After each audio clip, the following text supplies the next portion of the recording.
I perceive the truth at the ice shore docks, where the more seen, the more the truth repels, as the water raises, as waves rush in, upon the islands where truth interlocks with intense reverie of nirvana.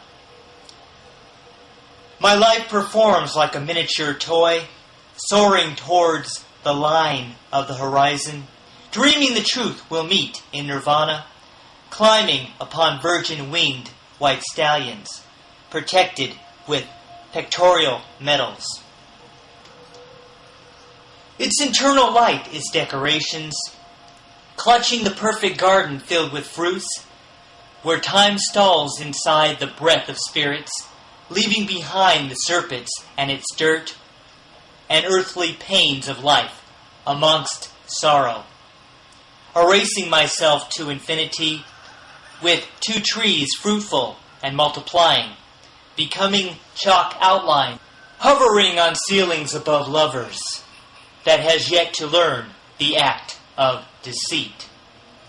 All slip under their human dominion into shadows quenching needs of knowledge, to devour faith in order to taste its bestial and sadistic appetite, wiping out debauched morning hangovers.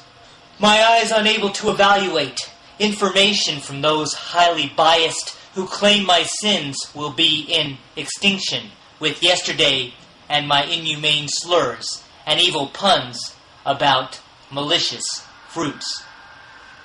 Forbidden fruit history on my face fractures like my emerald matrix eyes, confronting myself from indignity, holding positions among its wreckage where its prayer is muttered by dishonor. My mouth reaches insatiable hunger, predisposed to join its twisted spirits, out of the dirt of the ground so disposed, through demoralized mornings between ashes, howling between heaven and hell stories. The drinks float down to settle in my lungs, where the barefooted ladies watch me fly, breathing in my body with angel grace, where the wind whispers naked like a ghost, as silent raindrops gently kiss my bed. My air is thick where fireflies seek shields, as their refuge illuminates my eyes in the mist of a great awakening, turning fig leaves into willows weeping, while buzzing its climbing trees unashamed.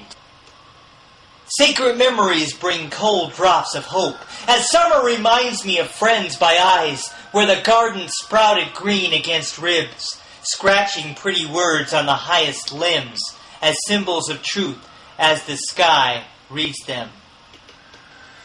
The winged trees stop weeping from their hearts, decorating its bark with jagged shape, tempting time and mortal limitations, grounded to their space growing without shame, from roots never planted firmly enough. Moral fortitude by words sink deeper than earth-binding paths in growth like nature, who wants to be surrounded by flowers, where new lovers are afraid of diving, staining those not terrified of living. Good and evil takes and gives everything when fighting every flowered temptation, while scared to die, while very much alive, inside the mind of flower pain and joy. Its life has a giver and receiver. All blossom forbidden fruit not refused has no protective coating from appeal, with its fully developed inducement, harvesting under inner surfaced hands, uncovering natural resources.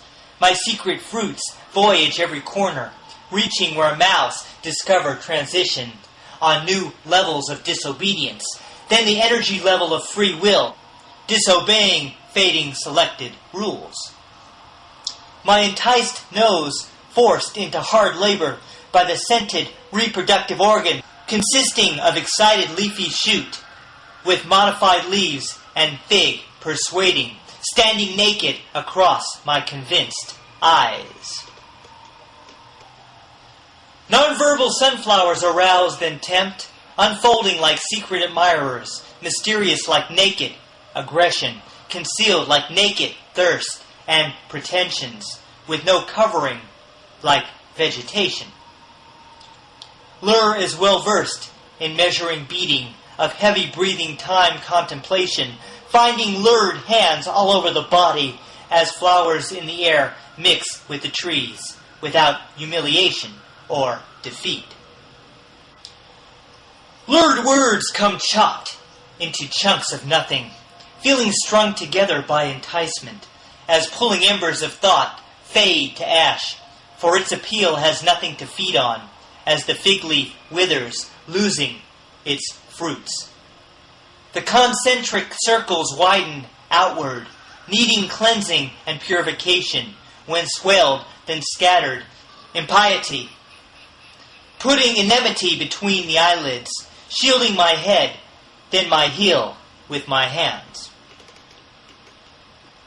Fate, indifferent to flowered temptation, produces its fruit tree entitlement, diminishing natural resources with a lack of spiritual connection, then losing sense of objectivity.